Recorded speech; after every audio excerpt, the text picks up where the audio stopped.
Hello, folks. How are you? Welcome back to episode 135 of FLA Exposure. Super excited to be joined by Jake Lee Peacock today. Really talented athlete out of Calgary, Alberta. So before we get into that, let's a quick thank to our sponsors, of course, Maritime Madness. Check them out online, maritimemadness.com. Use the code FLA10. Hot sauce, rubs, all that kind of shit that burns your mouth. Some of it's good, some of it's delicious, some of it really hot.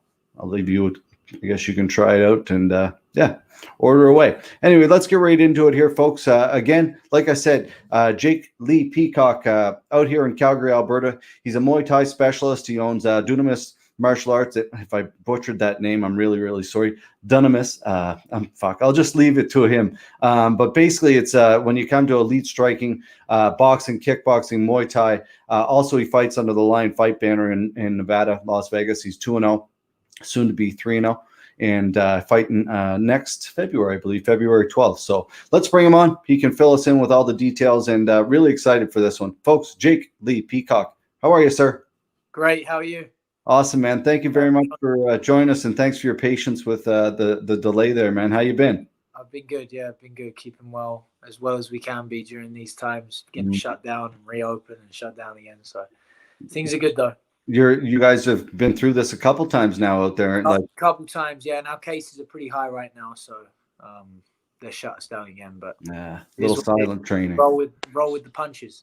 Yeah, that's the true. I guess. Do you have little silent training you kind of do, like a couple of people you can kind of get together with at least? Right now, it's individual training, unfortunately. Wow.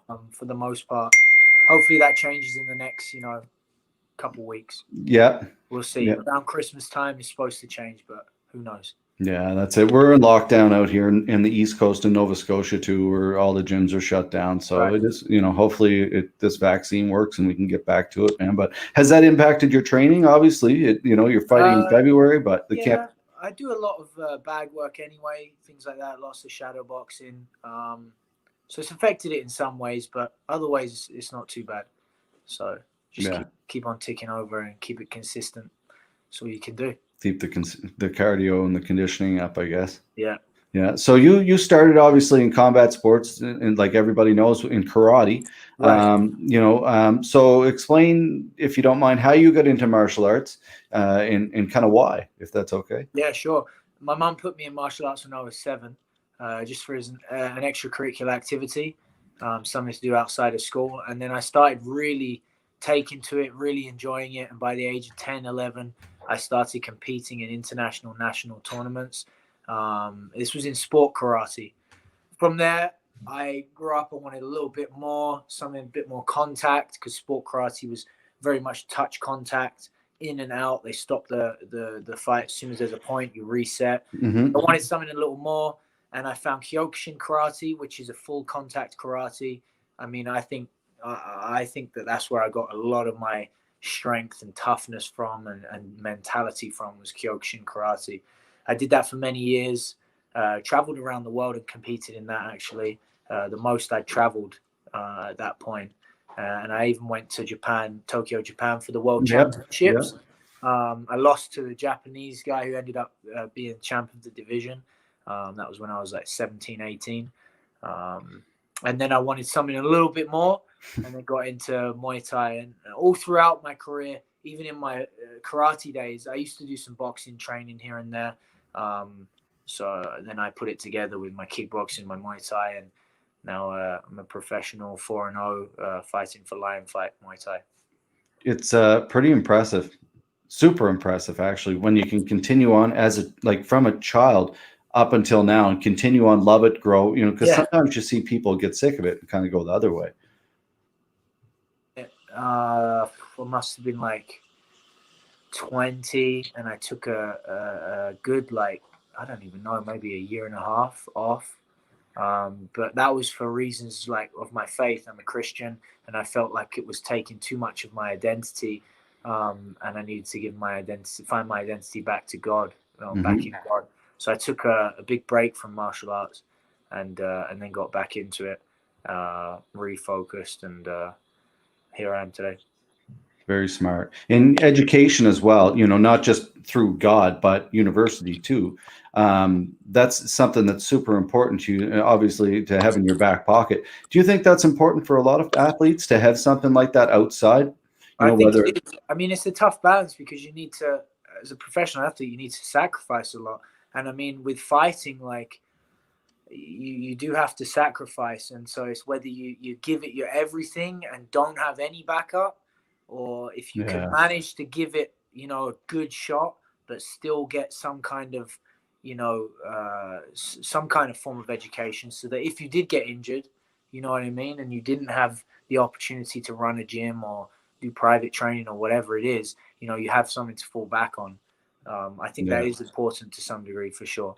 Yeah, but it's like you said, it's kind of one of those tough things as a full-time high-level athlete. You're like, oh, I got to give it my all. I can't be working, Yeah, and yeah, that's where I will say, like the UFC Performance Institute, things like that definitely, come in handy.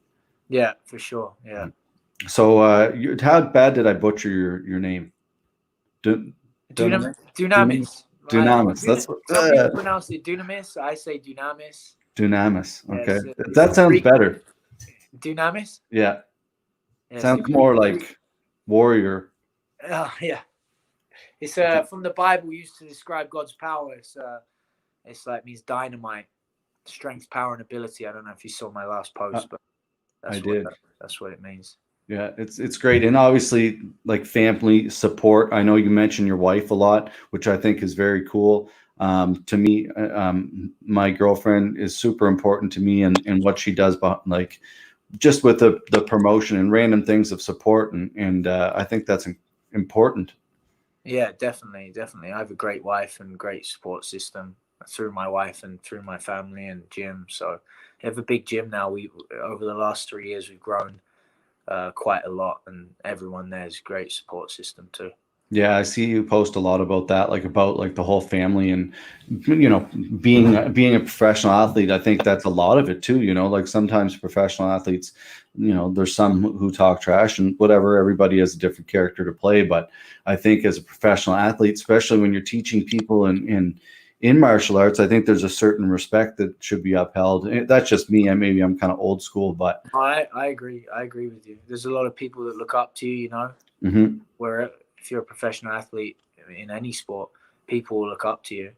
And so there's always eyes watching you. So you have to maintain some kind of integrity and good Yeah. character. I'm not a fan of I mean, sometimes I find the trash talk funny because a lot of the time, like I know, like you see, like McGregor, I don't really think he's that. I don't really think he's that kind of guy. I think he puts it on. Yeah, Um, yeah, I think so I think too. he might be a decent guy, but he puts it on, right, and it sells. I don't necessarily agree with that. You won't see me doing that, Mhm. but it does make it entertaining sometimes. Yeah, yeah.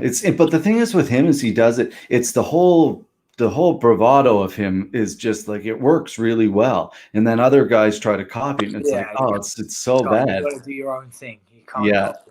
yeah, And then exactly. You everywhere, definitely. everyone looks at Muhammad Ali. That's where it all stems from, and they all look to him. And yeah, you can't do it as good as him anyway. No one can. No, well, that's it, right? And what do you think of the whole boxing? I shouldn't say everybody's complaining. Anybody who's not a boxing or MMA fan watched and they're like, "Oh, what do you think of Tyson?" And I'm like, "I think it's fantastic. How can you like that?"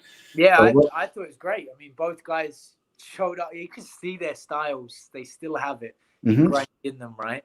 And I mean, they were just the top level, the best of the best. And to see them at like, what are they now? 56, somewhere Yeah, yeah, up in their 50s, 56. 56 and 53, I think. Yeah, right. And coming out and still being able to move around, and it's great. And it's Yeah, obviously not going to be a phenomenal fight, but you can see good skill in there. Just a little bit slower, maybe, and timing's a little bit off here and there, but I mean, still fantastic. yeah, it was fun. It was fun to watch, and I like the respect afterwards. And Tyson, are you good? He's, I'm all right. I'm good with the draw. I'm good. Yeah, yeah, Like, so I think they'll probably do it again. You yeah. never know. You now, obviously, yourself, have you done boxing? I haven't competed in boxing, but we do a lot of boxing at the gym. And like I said, growing up, I trained boxing a lot, Yeah. but I've never had a boxing fight. Someone would be lucky just to box you. Keep the kicks out of it. So what's going on with the your whole experience in lion fights now? What obviously it's the premier promotion. What's it like now being a lion fight athlete? Yeah, it was great when I got the call saying I think Lion Fight would be interested in you, and then sure enough, like I mean, a week later, I had a contract, and it was great to be signed with Lion Fight. They've been a pioneer in the West for Muay Thai for quite a while now. They've had some huge names on there and some great fights, classic fights. So it was a privilege to be signed to them, and now to be doing well under their banner. It's been fantastic. My last fight was in Ireland. Yeah, It was great. I got to swing by the UK the week leading up just to acclimatize and get some training in there. And I got to see family and friends I haven't seen for a long time. awesome. And then flew over to Ireland, took the win, and escaped COVID-free as well. That's right. That was right before COVID kind of hit hard here That was too, right? the day I left. I think we got back, and I think Ireland shut down the day after that, and then London locked down, and then Canada followed soon after. That's scary. You know, Yeah. I don't know. I don't know anybody that did get trapped, like kind of they couldn't get back for a while, but it would be a terrible situation for sure. Yeah, it would. Yeah. Yeah, as a whole, Lion Fight's been great. They've been very good to me. A bunch of nice people that run the show. And Scott Kent, Scott Zer, they're both great guys. They have Nathan Carnage now doing the commentating. He's been great. I've hung out with him a few times now and Nice. some sort of a relationship with him now, which is great. Very nice guy, very motivational too. So kind of look up to him as a bit of a mentor in the fight game. And he's got a great mentality for fighting. So That's how important is that? Oh, huge, yeah. Huge. Mentality is everything. Mm-hmm. Do you work a lot on that? Yeah. Like you have daily battles throughout camp. I wouldn't say like I sit down and like, meditate or anything. I don't do that, but like you go through camp and training gets tough and you need to grit down and I'll be the last person ever in the room to give up. You know what I mean? So that's kind of working on my mentality there. Nothing special you do. You're just like this, just the time. There's a level, there's levels, and it's just time to level up. Yeah, exactly. Yeah, it's funny. Like I'm a jujitsu guy, so for me, when I can tell, like I'm always aware of when you're rolling with something and the levels to it, and it's amazing to feel that when a high level guy just turns it on, and it just there's no answer for it for me, right? And it's just super fun, and I'm sure it'd be like that with guys like you who get to train with you. Have you got to train with Jesse Arnett at all? Yeah. I used to train Jesse. I used to train him for many years. We went, I think, 12-0 together. In the peak of his career. We took out some great competitions. So we went 12 wins and 0 losses. And then right at the end of the career, he took a loss. And then he hops around at a few different gyms.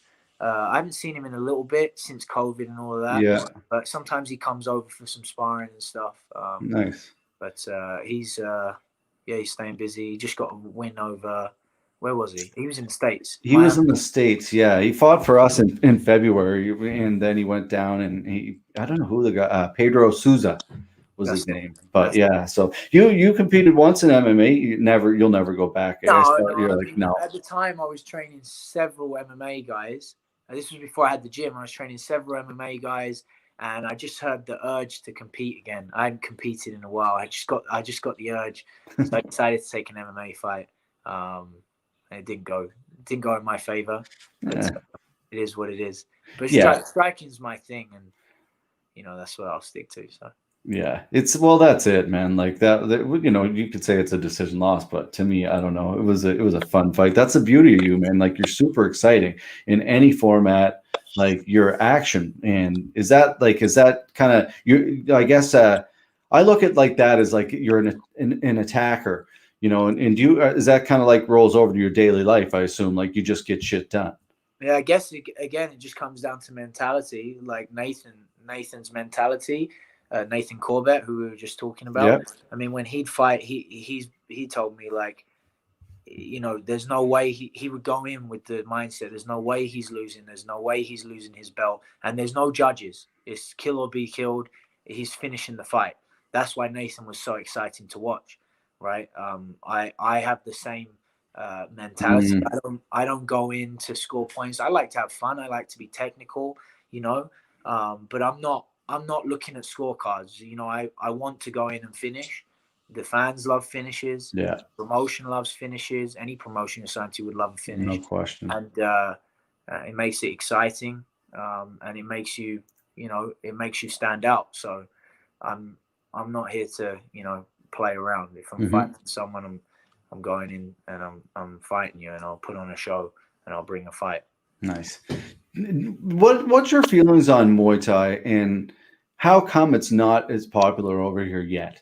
Because to me, it's the most exciting sport out of any combat sports.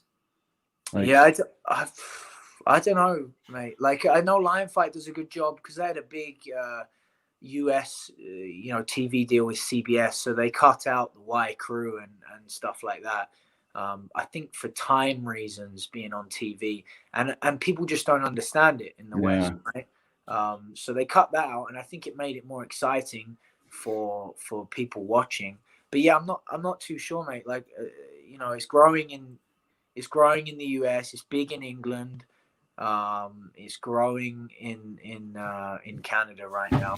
So I think they just need to bring more shows to Canada. There has been some on the West Coast, I believe, right? Yeah. There's been a couple now. Kieran Kettle brought Muay Thai World Cup to Alberta, to Calgary specifically, and hopefully that keeps going, and he'll be bringing some big shows in. But that would be good for the Canadian scene for sure. Yeah, that's it. Like, it needs to. There's none out here whatsoever. No, right. There's That's what it is. It's just lack of opportunity, I think, right now. You know, you think about it, there's 0 shows around, other than the ones I've just mentioned. But, you know, how's anyone supposed to get used to Muay Thai and see high-level Muay Thai if they're not doing shows? So we need to build it up, really. It's just taking a long time because I know, like, commissions and that are funny. Like, you know, to run a professional show in Calgary here, the commission expects, like, just bundles of money to run a pro show. And it's like, you know, these shows aren't making money as it is. Like, they're not making a lot of money. They have to pay the fighters. They have to pay for flights to get the fighters in. They have to pay for this, that, and the other. By the time they've paid everything, you know, it doesn't matter how many tickets they sell, really. Like, that's like commissions pay. It's just ridiculous. Out here, it's great. Like, I think I won't get into our numbers exactly, but yeah, it's like it's over $10,000 you pay for a pro show, you know, so it's expensive to, and it's, I can only imagine in Calgary, it's probably 4 times that. I think Canada, silliness. I don't know why they do that in Canada, but, you know, you look at the US and they got shows left, right, and center. Yeah. You know, and it will grow the sport. It's grown MMA, it's grown Muay Thai, it's grown kickboxing in the US. It's a bureaucracy. Look at Ireland. Like, you don't have to do medicals or anything. You know, you don't have to get anything checked. Like, I mean, I remember I fought in the States kickboxing and in New York, and, like, I mean, it was like no paperwork. Oh, really? Yeah. You just go in and you just fight. Even in New York. Yeah. Maybe that might have been the promotion I thought. Well, no, but still, right? Like, some are different. Like, I know there's MMA promotions that, like, recently they've been doing fights in the woods, like in a cage outside. Yeah. You know, giving people get it done. That's it, man. Look at Europe. Why they have the best kickboxers in Europe, in the Netherlands? Well, they just put on fight shows. I don't think there's, you know, a bunch of money going into. They just put on shows. They're not, you know, they're not fussy. Meet up in the park and let's film it. Yeah. You know, there's this thing on YouTube. I don't know if you've seen it, but it's like, it's over in the UK somewhere, and it's these guys, and they meet up in this warehouse and they fight, and it is fucking badass, man. Like, I don't know where, it's in this factory with all these big windows, and it's just all black and white, and it's pretty intense, and it's guys who are pretty well trained. Like, they've obviously, a lot of them come from a martial arts background, but it's like what do you call that? Scrap on YouTube. Did you ever see that scrap? It's like fucking backyard fights or something. No, I haven't seen it. Oh, it's terrible. It's absolutely terrible, man. Millions of views too. You know, it blows me away. Yeah, it's hard to believe, right? But young athletes, what do you say to young athletes? You know, obviously you work with a ton of different athletes, ton of different skill sets in a ton of different ages. You know, athletes who are now like coming into their own as a pro or just kind of turning the corner into a pro athlete and then kind of run into COVID. How are you guiding them through this? Yeah, I have a few great amateurs right now that will turn pro soon, um, and it's just consistency. That Mm, things happen. Even fights. People pull out fights or get injured or whatever. It happens all the time. I mean, COVID has been an extended amount of time without competition, but I tell the guys to stay ready. They stay ready. They're being very proactive, and I'm being proactive, looking for fights for them. mm-hmm. I messaged you. I didn't know if you had Yep. shows. Yep. We message, promotions in the States, and we're hoping to hear something back. So really, it's just this is a great time where they can develop Mm, exponentially skill wise, and we have a great group of athletes at the gym, professional and amateur athletes. So the level of competition that we get on our sparring days is tough. They're tough rounds. There's never an easy sparring round at our gym. So you could almost say that we've had a few fights over this COVID. Like nice. we treat certain sparring days we treat as pretty much fight days. Little change in some rules, but I mean we go at it. So they're staying consistent with their skill development. They got time to build skill, but they're also not going to be ring rust or cage rust or Mm. anything like that because we've had high level sparring and competition at the gym. So Done the work, staying ready, you yeah, know. And I'm interested to see how many people it does affect. You know, I spoke to other like Crew Jeff Harrison, and he said said the same thing. It's like right now it's gonna like who's gonna the weakest will not survive this, and the strongest will. And I'm interested to see what fighters are going to come out of this. yeah, And that's exactly it. And it's just holding on to that bit of light at the end of the tunnel. There's a lot of people that just don't have the mentality to get into the gym and train if they don't have a fight coming up. And that's mhm, if you fight like that, go find another job, go find yeah, something else to do. You've got to be consistent, and you've got to be at it. So if you stay consistent, as soon as this whole thing lifts, then there's going to be guys that are ready and guys that aren't, and we're ready to. I've told every promotion, give us 2 weeks notice, 2 weeks notice from now, like whenever. 2 weeks notice. badass. My guys, amateur guys as well. Like these guys are amateurs, and some of them are on the verge of going pro for sure. But we're talking about amateurs. We're not even talking about professionals necessarily. Nice. I expect something else from professionals, even higher level. But my amateurs, they act like professionals. Izzy Atma and Albara Atma are both brothers, MMA guys. They're on the verge of something big. And then Nice. Dilak, he's a kickboxer, Muay Thai fighter, and he's amateur too, but looking to go pro soon. Nice, man. Awesome. That see, to me as our promotion, like my business partner, we spoke about this, and if for us, we can bang out 6 amateur shows before June 2020, if we got approval, Yeah, like, and then that's right now that might be the way to do it for us to kind of keep going the way we need to go yeah, before we get into doing big pro fights again, and just yeah. do amateur fights, and like the commission costs are half and your pro salaries aren't there, and then build up the amateur fighters and leave the pro fights to like Unified and BFL and those guys out there. Yeah. And Yeah. like I said, my guys, I mean, I've spoken to my guys and we're all willing to pay the airfare as well, Mhm. like to places, we've contact place in the States, we're willing to pay for travel. If you ever have a card, these Mhm. guys are willing to pay for travel. Yeah. We just want to get, Sign them up. yeah, Sign them up. we just want to fight. That's all it is. Yeah, there's a lot of guys and girls like that, and it's interesting. You hear the UFC right now say they're going to release 60 people, and I'm just like who, like, it's weird how quick the dynamic in this sport, like all these sports changes. You're hot one day, the next day you're not, and Yeah. it's the weirdest thing to me, man. Like you've spent a lot of time down at American Top Team around other high level guys. Did that impact your coaching to the way you now obviously work with your athletes? Yeah, definitely. I mean, that's part of the reason whenever I travel, like just for vacation, I make a point of visiting certain gyms and certain coaches to see how they run things. Whether I'm in Arizona, you know, I've been down to Sitan Gym, I've been down to MMA Lab, I went down to another Always learning. gym, yeah, there, and then obviously American Top Team near Miami. You know, I look up to these coaches and their teams, and they've got proven results. You know, they have countless MMA fighters in the UFC or Bellator, or, you know, one championship, kickboxers, whatever. And to look at how they run their team practices, you know, their professional fighters squad, the difference in mentality, like it's just different. It's different. And it's different at a high level gym to, you know, a regular gym.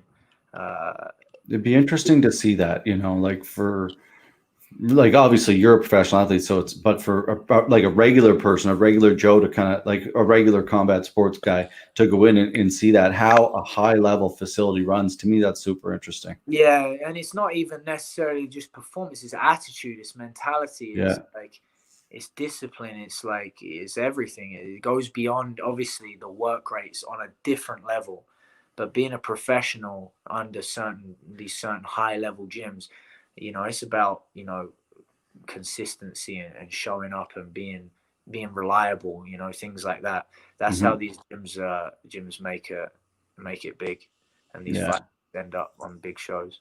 That's the difference, between, it's funny, like a high level athlete, man, like they're not, when they're showing up in the morning, they're showing up to work. You know, it's not like the regular jiu-jitsu class or whatever, where you're kind of shooting the shit and talking or whatever. You know, it's like people are there to work and get out of the way if you don't want to. Yeah. Accountability is a big one too. Being accountable to your team. Like, there's different gyms. Some gyms, like, they don't function as a team, but they still have high level athletes. But it's because they have a lot of money too. But like, there's other gyms. I say like one gym, MMA Lab or Sitan Gym, Muay Thai. You know, MMA Lab and Sitan, you know, they have a great team mentality. MMA Lab specifically is just a phenomenal team mentality and accountability, and that's why they have. I mean, I trained in their pro practice. I think that's Benson, right? 20 guys, you know, signed to either Bellator or the UFC, you know, in one room, and there's 25 people in there. 20 of them are signed to promotions. So high level. That's John Crouch, right? Yeah, John Crouch. Yeah. Eddie Char was there, but he was their striking coach. He's left. I'm not sure who's doing the striking now. Nice. Yeah, it's to be a fly on the wall, man, in those environments. To me, I always had a dream to walk out. You know, I promote fights and I've been around combat sports, but I've never actually walked out and been part of it, like an actual fight. Right. And you know, it's something like, but you know, I've never put in the goddamn work enough to earn that. So that's the difference, Jake. Maybe one day. Maybe, I don't know about that, man. I don't know. Someday, who knows? But advice. I just, you know, a couple last minute questions for you, but you know, advice for little kids. You know, getting into, you know, you spoke about it, why, you know, being bullied, and we've all been bullied, you know, not we've all, but a lot of people, you know, someone I had in the podcast recently said, you know, a lot of combat sports athletes are the misfits, you know, the people who are too nice in school getting bullied, they wouldn't say anything, you know, and now here people like you, world champion, you know, athletes. Any advice to kids who are going through kind of rough times right now? I mean, yeah, like, advice for kids that have been bullied, like, obviously you want to avoid violence if you can, but if you're being physically picked on, like, you have to stand up for yourself, for sure. There is a time where you have to stand up for yourself, but a lot of it is, you know, get involved in exactly the martial arts, you know, to help your self-esteem, to help your confidence, to help you feel like you are able to handle yourself in a situation, you know. And even that alone, you know, self-defense goes beyond punching someone in the face or elbowing someone or clinching someone up or choking someone out. Self-defense, you know, can start with your own perception of yourself. If, you know, if I'm walking around and I'm feeling confident, well, you know, it will change people's perspective of me, and maybe they don't bully me because I'm, you know, they see that guy, oh, maybe he's too confident. I want to pick on someone weaker. You know what I mean? Like, a lot of it is beyond physicality. It's more mentality. Mentality is everything. Mm-hmm. Yeah. I mean, and you can fake people out even. You know, fake it till you make it. You know what I mean? Like, I don't know. Can you fake? You can't fake it in a high-level Muay Thai fight, though, can you? no. Well, there's sometimes you might be hurt and you can't show that you're hurt. Put on a poker face and fake it for a bit. And that check. Hey, I tell my guys all the time, like, you got to. I remember some of the hardest guys I fought, either Japanese or Russian. And you know why? Because they have zero emotion. Mm. They just look at you with a plain face. Doesn't matter if they're whooping you or they're getting whooped. And if that's scary. Hurt them, you don't know. You know, there's sometimes I've been hurt to the body, but you won't see it on my face. And so that person backs off hitting me to the body because they don't know that they've hurt me. As soon as, if I'm sparring someone or fighting someone and I see a chink in their armor and I see a little wince, it's over. It's over. Going for the kill. That's what happened in my last fight. And I was working his body for a couple rounds, and then a couple times, once I saw that, I saw a wince and I saw a change in body behavior and he went back instead of forward or whatever. That was it. It's just a matter of time from then. And now, is there something that clicks in your head? Or is it just like, it's all, at this point, it's just muscle memory that's just instant. Like, you've done these things so many times, but when you saw that, is it like a thing that clicks off for you or like to finish? I guess it's just instinct. Like, you got to have that instinct to finish a fight, and you got to know when you can finish a fight. I mean, as soon as you see a little bit of weakness and someone's body's hurt or whatever, like, I mean, to me, that's just like, you've lost right there. Like, you gotta hide that emotion, man. Like, that's the thing about, you see some people, like those body shots, like a lot of people seem to not be able to hide that. Yeah, it's tough. I mean, it's a physiological reaction to, like, if you get the liver, like, it's gonna hurt. You do your best to make sure you don't look like it hurt, because otherwise it really is going to hurt. Yeah, that's true. That's very true.